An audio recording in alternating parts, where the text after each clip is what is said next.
the boat.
All right. Ready? Good afternoon, good evening, good morning, everyone. It is my pleasure to introduce today's keynote speaker, Cynthia Liem.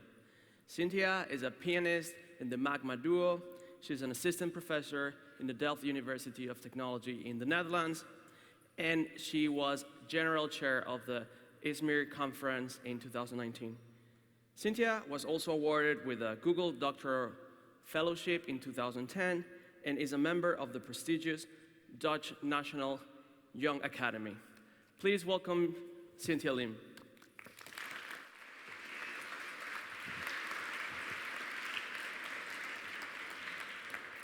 Thank you so much for this introduction.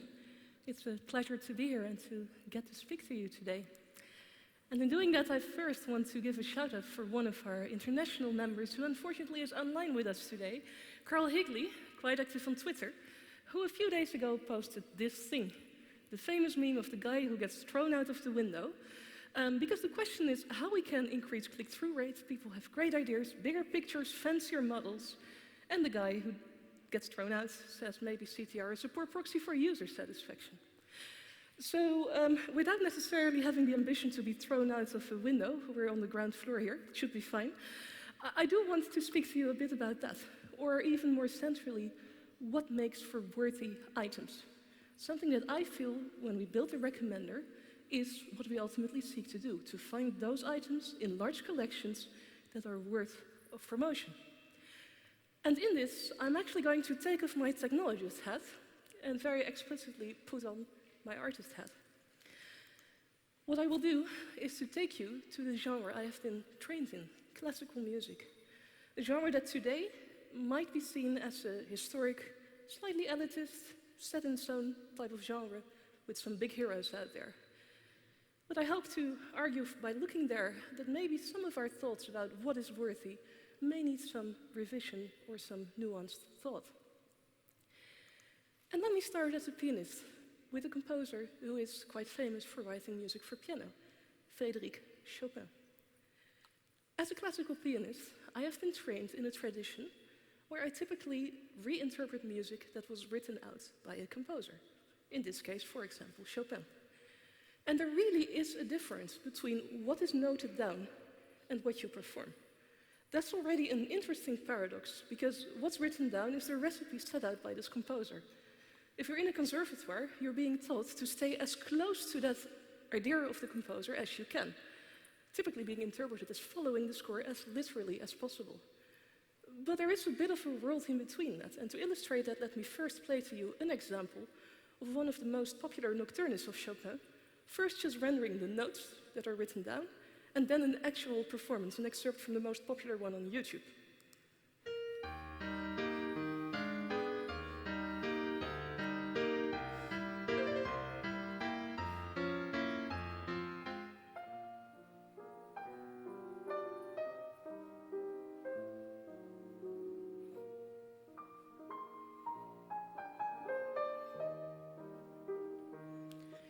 So there you already hear this difference between just the notes as they are and an actual human interpretation. Now, 10 years ago, I was in conservatoire, being trained as a performing pianist. I also had to do some research out there of a different nature than the research we do here, mostly focused on how we perform music. And I was quite interested in Chopin, because if looking at his music, it was not just nice music, it has a particular feature that very often, if we looked at scores written down by Chopin, you had these long strings of small notes out there that weren't quite the same as the large notes that were written elsewhere. And when I discussed this with my teacher, they said, yeah, that's ornamentation that's written out. Okay, what does it mean? If it's ornamentation, but it's not as important apparently as the main message, because otherwise you would have printed it larger, what do I do with it then? Is that something I need to follow very exactly? Is it something where I have some freedom?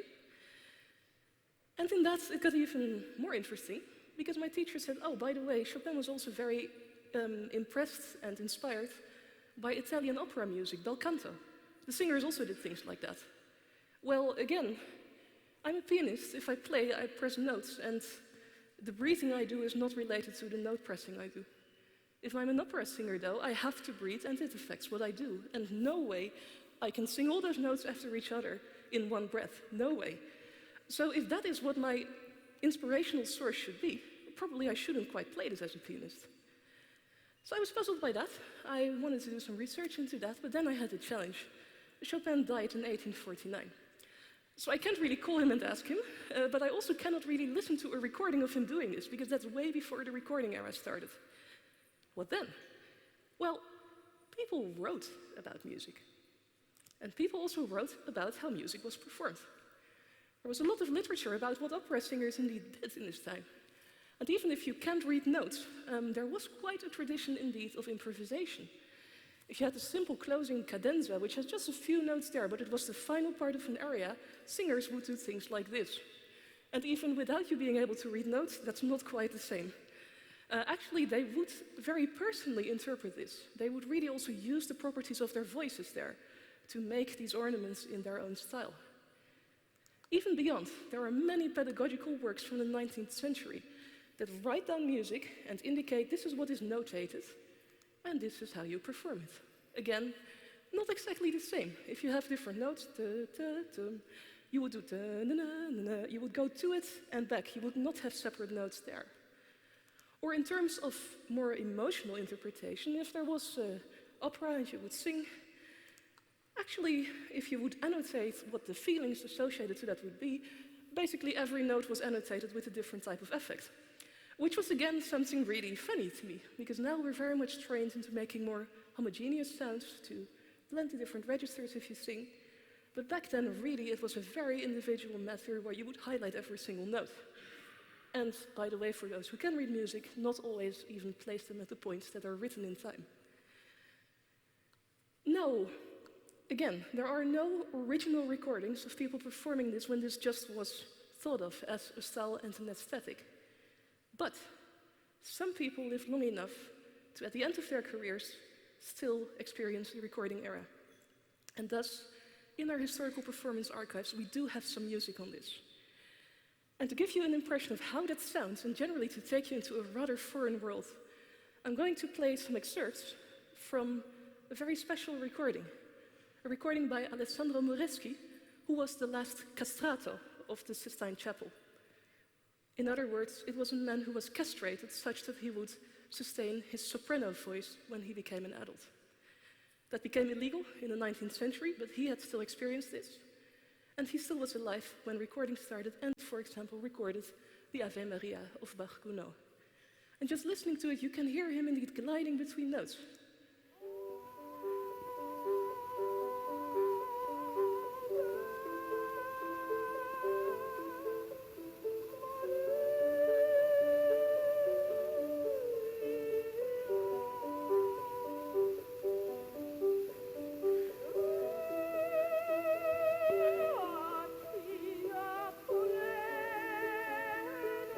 People say it was someone who would put a tear in every tone he sang. It's indeed almost like country, you'd say.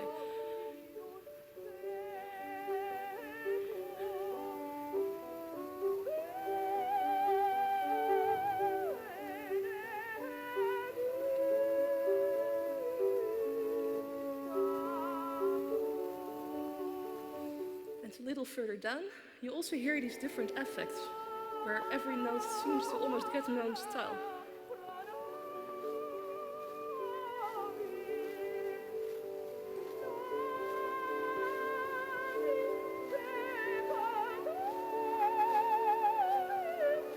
It takes a lot of time, also every time when he finishes a sentence.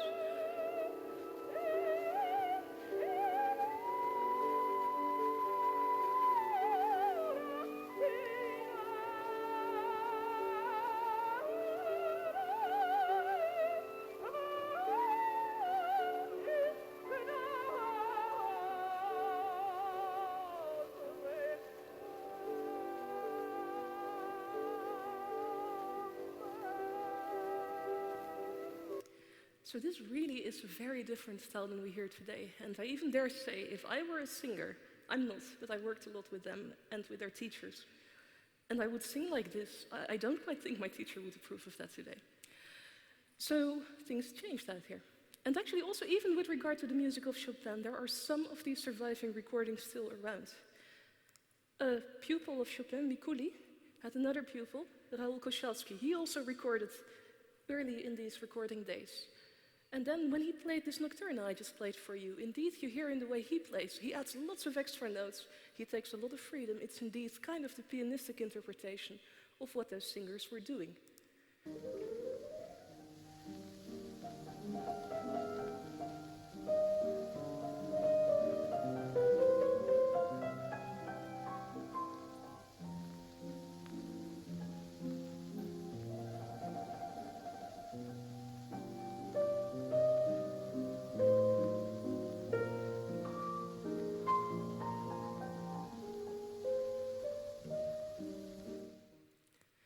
And I think it's really interesting to discover music like this, to rediscover that music that we had some perceptions on. The only issue is no one knows this exists. Well, some people do, but by far not the amount of people who know this music. So if you want to find this, you need very directed queries. You're not going to find it on the first, second, or even 10th page of YouTube. You really have to dig for this. And funnily enough, if I go to music services, all these different things are just near duplicates. We all put that in a scheme where we have artists and titles, and everything is just a nocturne from Chopin. So for me as a musician, that was very interesting, because even in this world, I am the so many tens of thousands player who might reinterpret this music. What's the use then on doing that? On putting it out here and not actually going to be found because it all looks the same. So when I grew into being a musician, I did try to maybe do something not only in that line, but also something different. And as Roberto said, one of my ensembles that I'm often working with is the Magma Duo, together with a good friend of mine, Emmy Storms, who plays the violin. Emmy and I worked together, we're friends since we were students.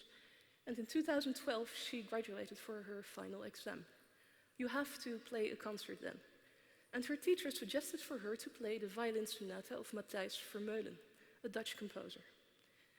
That sonata had been composed in 1925. The problem, though, was that Matthijs Vermeulen was not the easiest person. He was a very critical reviewer of music. So everyone didn't like him because he was so critical. And he was found very difficult as a consequence. And as a consequence, people didn't want to play his music. So he wrote this composition in 1925. The first public performance was in 1963. That's a long time to wait. It was recorded once by Emmy's teacher, and then people forgot about it. So her teacher told us and said, you know, it's a very difficult, complex piece, that is true, but it's also a nice piece. Maybe you want to look at it. And we started studying it, and yes, it was really, really hard to play. But at some point we grew into it, and we really liked it. So we played this for her exam. Then we were both graduated, so we transitioned to this young talent phase, where we as starting musicians have to find our stages. And when we were invited by concert halls to play, we said, okay, cool, we're going to play a recital for you, and we will bring the sonata of Matthijs Vermeulen. And that didn't quite work. Concert halls then went to us and said, no, no, no, way too difficult. You can't do that to your audience. Can you not just play Beethoven or so? And it happened time and time again, and at some point we got really frustrated by this. But what do? You're a starting musician, no one knows you, and apparently that's the only way to get in. Well, there was a loophole. Actually, for people like us, there was a talent development program in the country, which was called Dutch Classical Talent, backed by our public broadcasters and the major concert halls in the country. They looked for talented young musicians who wanted to do a tour. If people were selected for that, they got to play in all these different halls across the country with a lot of broadcasting coverage on it too. So we thought, like, okay, if we get through there, we get to maybe play for Vermeulen. Maybe we shouldn't tell them up front though. So we auditioned, at first not with Vermeulen, then with a little bit of it. We got selected. And then we said, okay, we're going to play this piece in those 10 concert halls across the country, and you have to put it on the radio. And, well, again, our coaches were terrified and said, is that such a good idea? Difficult, complex, contemporary, fringe music. We insisted. And actually, the interesting thing was around the same time, I did some research as a technologist on the enrichment of classical music experiences that could be mediated by technology. And we did some interviews in that context, trying to see with people why they would go to live concerts. We interviewed both experts, people who really were avid concert goers in the classical style, but also people who just like music and might one day try it. And what we saw was that people appreciated those concerts because of the experience, because of the quality, because of seeing skilled people on the stage. Also because of escapism, having to be forced into a dark room without distraction. And the need for cognition, especially with the ones who were more expert. They liked to dig into those program notes, get the structural analyses, figure out what was going on in the music. And of course, as an extrinsic motivator, social influences. If you have friends who like this, of course, you will go too. In terms of what kept people from going, there were some intrinsic obstacles as well. Classical music just wasn't so important for some people. There also was a big risk attached because you paid a ticket and you couldn't really prepare. But an interesting thing was this wasn't actually familiarity. It was really the possibility to be able to prepare. And we especially found it actually with people who didn't normally go to classical concerts. They didn't care if I played Beethoven as long as they liked the music. Also the concert setting, of course, it is a bit of a more constrained situation than in rock music, and the richness of the experience associated to that. And again, social influences. If you don't have friends going there, you might not go yourself either. But knowing this, when we did our tour, and when our coaches said, okay, but if you really, really insist on doing that Vermeulen thing, you really have to think of this, how you do that. We actually homebrewed some home videos in which we tried to explain why we like this music so much. Vermeulen, dat begon dus bij Emmy's violdocent toen de tijd. Ja, Rotta. Ja, dat was mijn docent. En hij had het opgenomen. En toen kwam hij daarna, 20 jaar daarna, kwam hij bij mij. En toen zei hij, kijk, dit heb ik ooit opgenomen en het is een prachtig stuk en het wordt nauwelijks uitgevoerd. Wil jij dit op je examen spelen? Nou ja, en toen kwam hij dus naar mij toe. En zei van, ja, trouwens, die piano... Wil jij dit spelen? En het is echt een super... Nou, niet alleen wil jij dat spelen, het was gewoon, wil jij een heel moeilijk stuk instuderen? Super moeilijke partijen, ja. Dus toen dacht ik... en zij zegt dan, ja. Natuurlijk.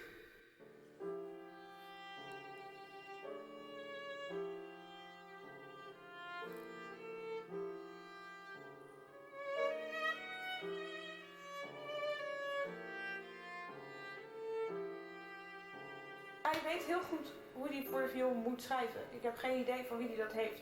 Maar het ligt heel goed. Hij klinkt naar boven. Je hoeft nooit rare sprongen te maken. Hij klinkt naar boven. Dus het is heel slim geschreven eigenlijk. En hij zoekt die plekken uit op de snaar die het beste klinken. Dus waar de meeste boventonen hoort.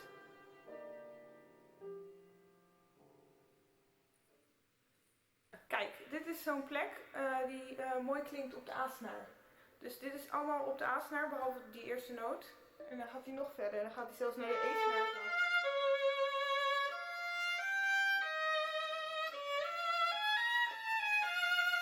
Hier even E-snaar.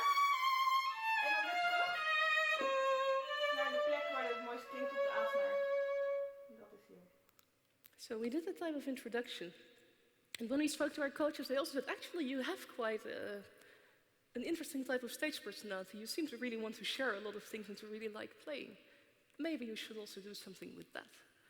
So when we got trained in that program, we actually also got some theater training. We worked with some people who made more theatrical acts. And things like this came out.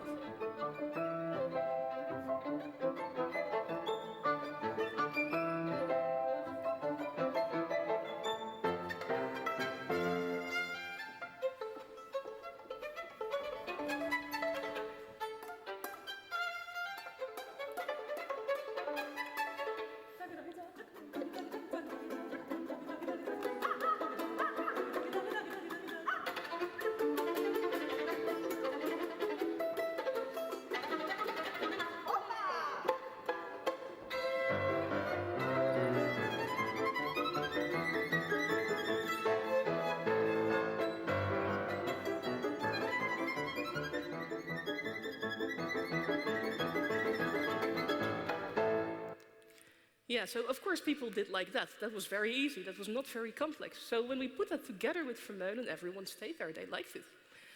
And after 10 concerts, actually people started liking this piece. We actually started being asked for this. And we ultimately also got to make the second recording of it. So we were very insistent. This took us 5 years, but we managed.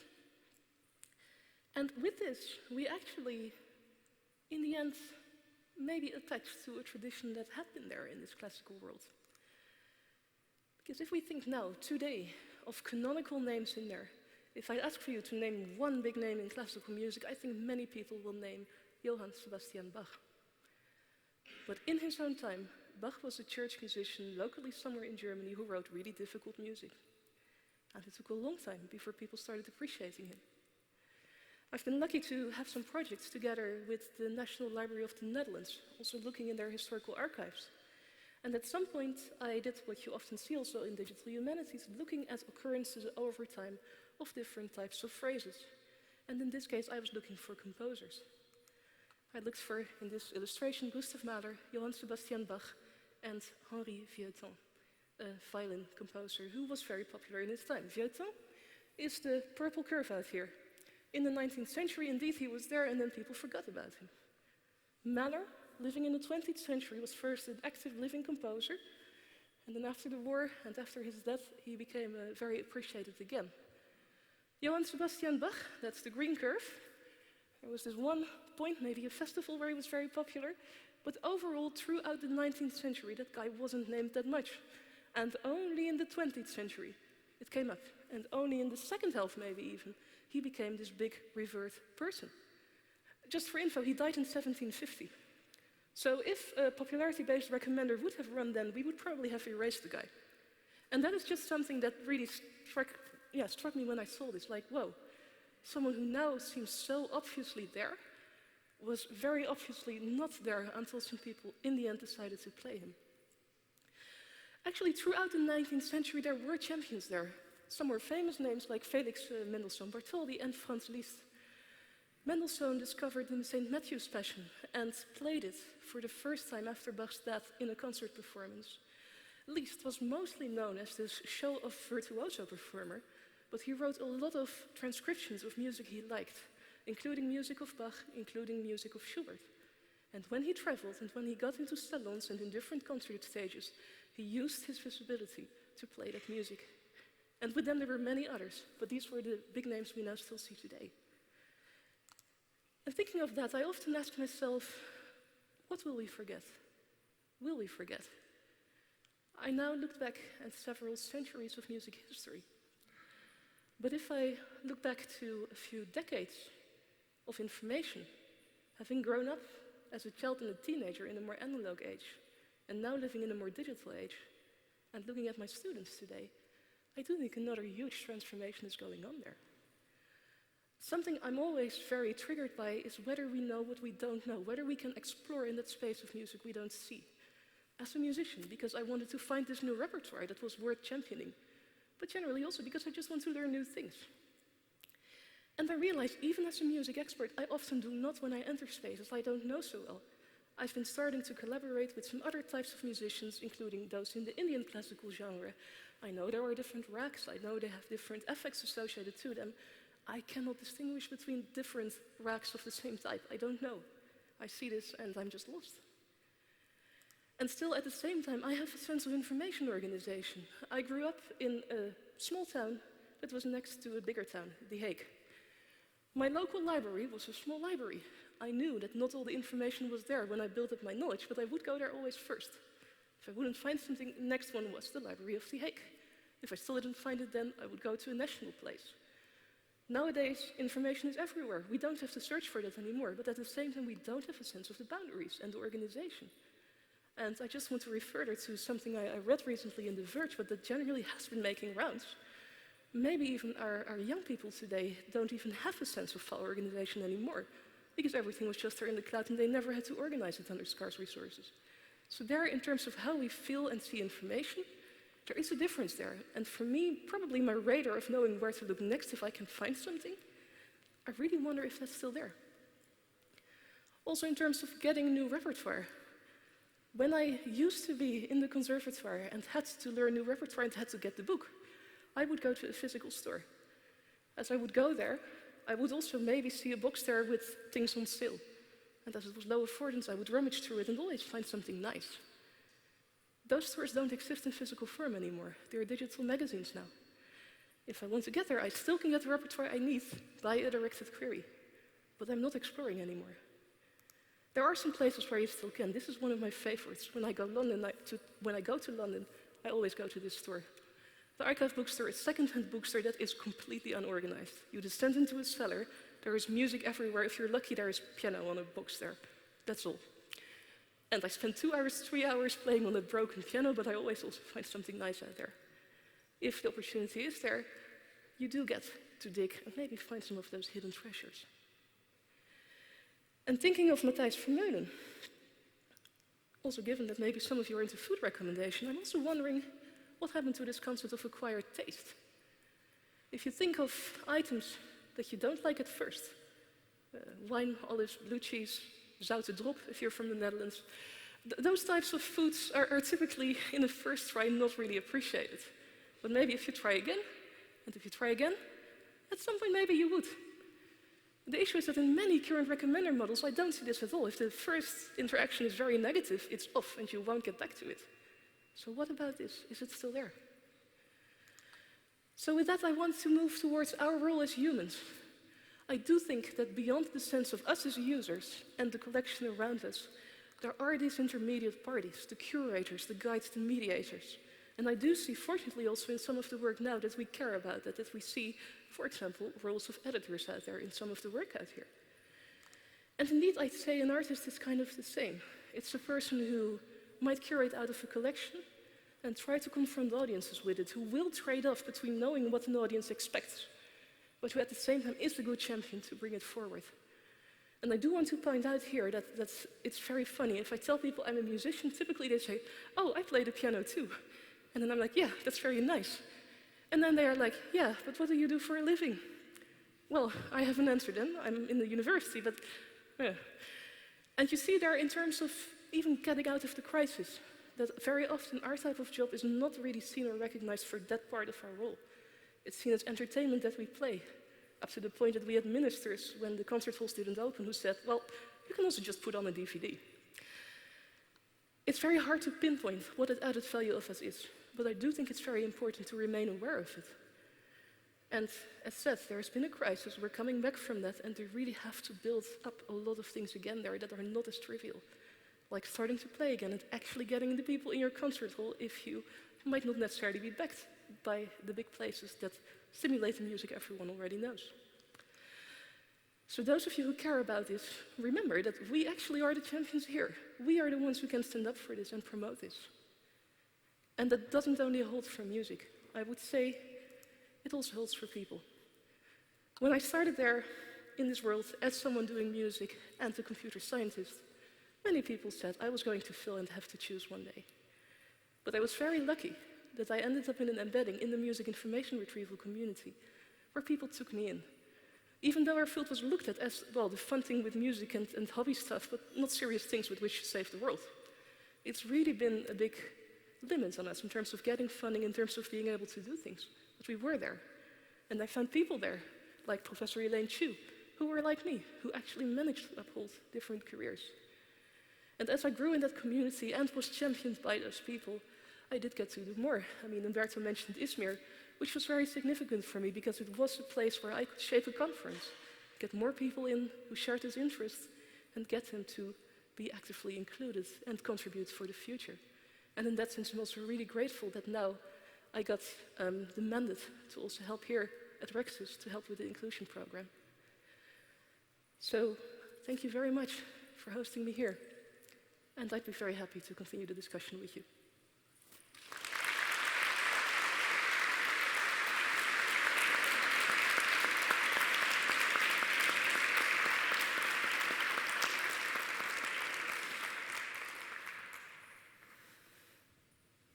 Thank you very much, Cynthia.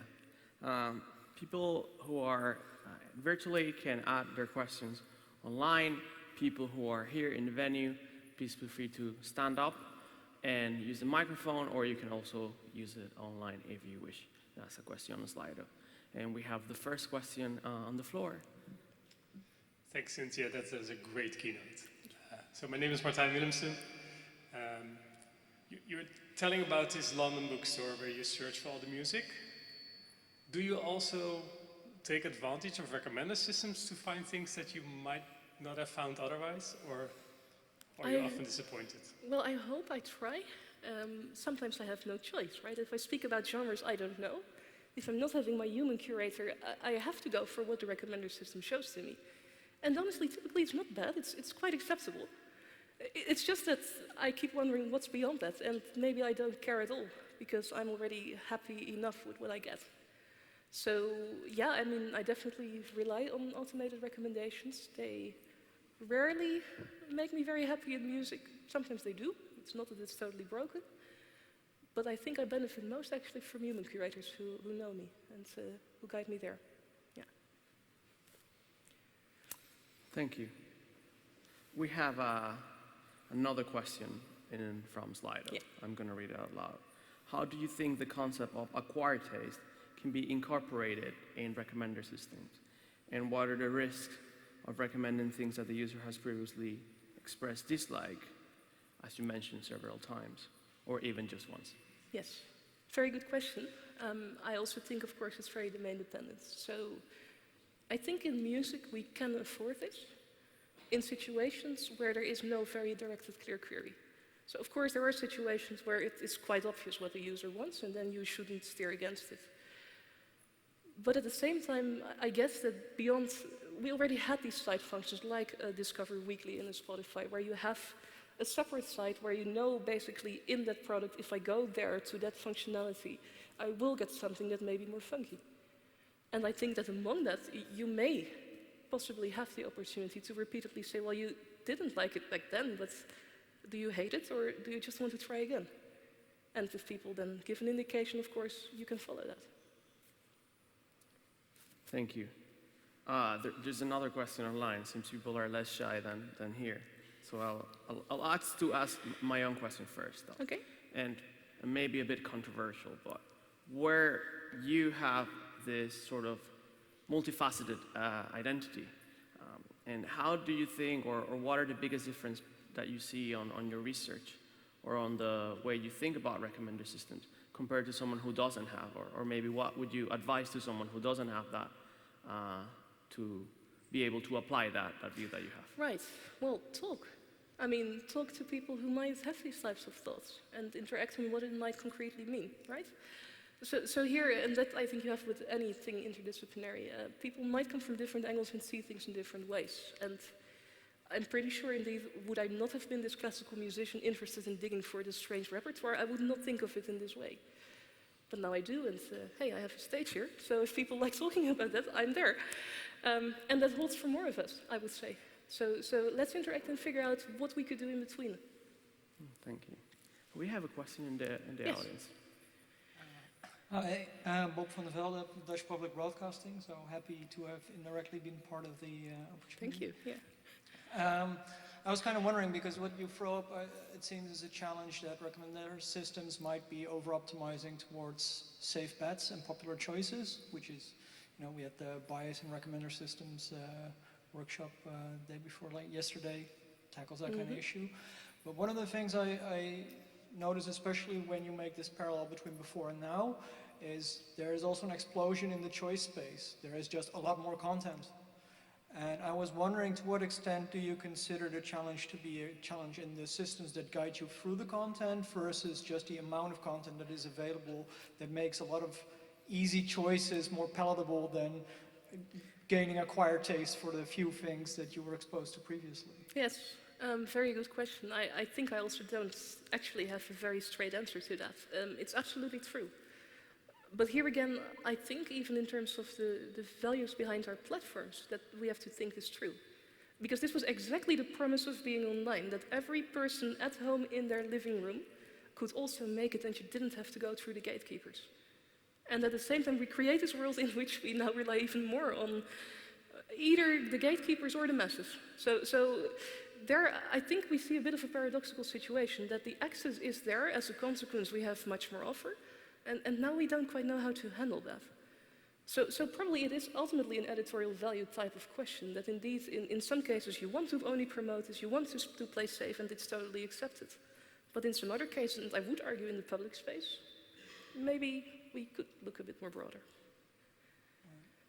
And just as a quick follow-up, so do you plan on studying, for instance, looking at the selective exposure versus the gatekeeping role of platforms as something you want to puzzle out? Like, how big are these two factors in this story? Yeah, I mean, I haven't quite in my work necessarily looked at factoring them out apart, but I am trying to understand better how these mechanisms work. So some work I'm currently doing is in the public library space, where we also see people speaking about more diverse or inclusive collections of books that you put out there, because a local library can't have all the books in the world. And there's a bit of the same argument there, that human collection makers who buy the books may on the one hand want to play safe because everyone knows these books, so there will be a lot of demand, and at the same time knowing that they might be those people who can still get other content out. And even getting them to understand this, and they're not technical people, so we really have to speak much more on book domains there.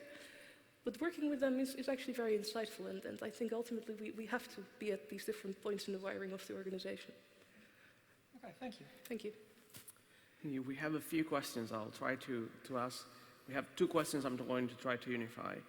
Someone has asked if you are aware of research for people who were playing 100 or so years ago and were relatively forgotten and have been sort of brought back to life in a way. And a related question is there any entity that used to play a role in recommender systems or its equivalent 2 or 3 centuries ago? Yeah. And might have played a role on that dynamic? Yes.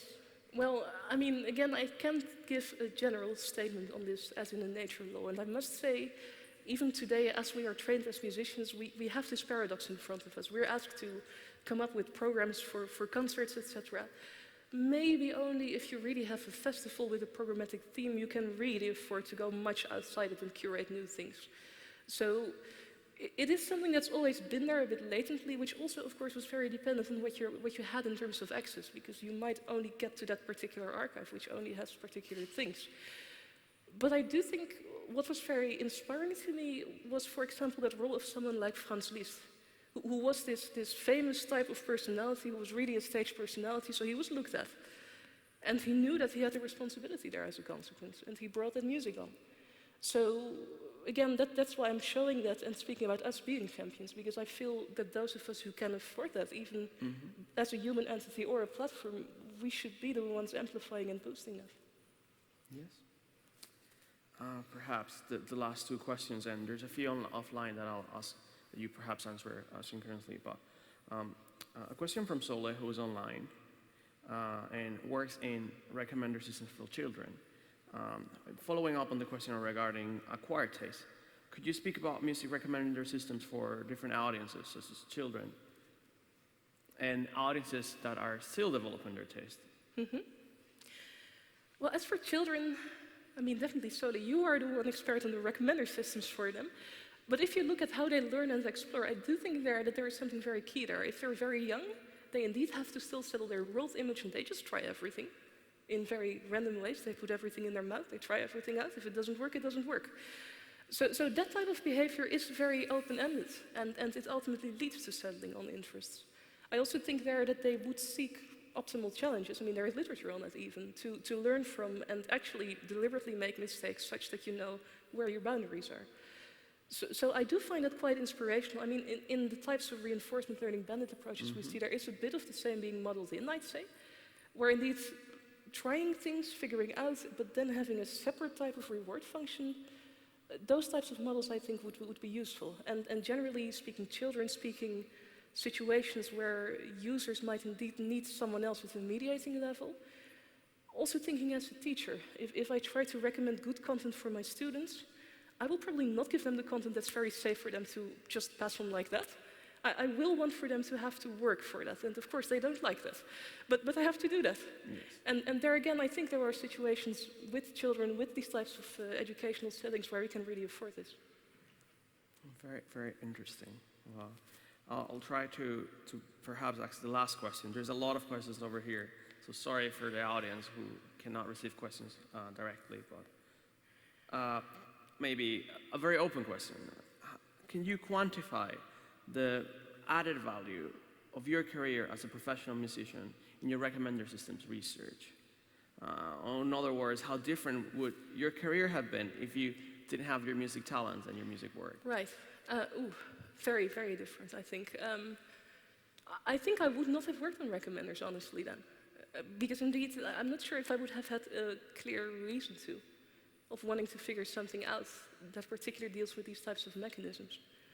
So it's definitely been a big influencer in a way I didn't expect, because I started as a music content researcher and then figured out that I could describe the content as well as possible, but it was not going to reach these audiences, and that's when I got more interested in recommenders. So it's been very, very closely connected, I would say. Yeah. Great. Well, one very last question. Hi, I'm Mattia. I'm a master's student, and you discussed about the exposure effect in music, which is really relevant, especially with music. As an example, it is quite common to listen to a song and you not enjoy it the first time, and after a while you end up singing it under the shower or while you're walking. And how can we model that behavior in algorithm, since at the moment we only consider the instant reaction? So I like it, I do not like it, but is it possible to predict if a user will start from not enjoying that song and you already know that he will like that song after a while? Is it possible? That's a very good question. Honestly, to me, I think it's not so much a question of modeling, but maybe rather of trying to give the opportunity. I think there is also a paper on it coming up still, where indeed the idea of curation or what platforms do. With a radio channel, you cannot choose. Someone chooses for you. You've got to listen to it if you put on the radio. So if there are accepted situations where we indeed push content on people without them necessarily being limited in their space, if we want to figure this out, we should experiment in such conditions, I would say. And maybe indeed contrast it with what we have if people very deliberately make choices for themselves. Thank you. Thank you. Once again, thank you, Cynthia. And thank you. Cynthia.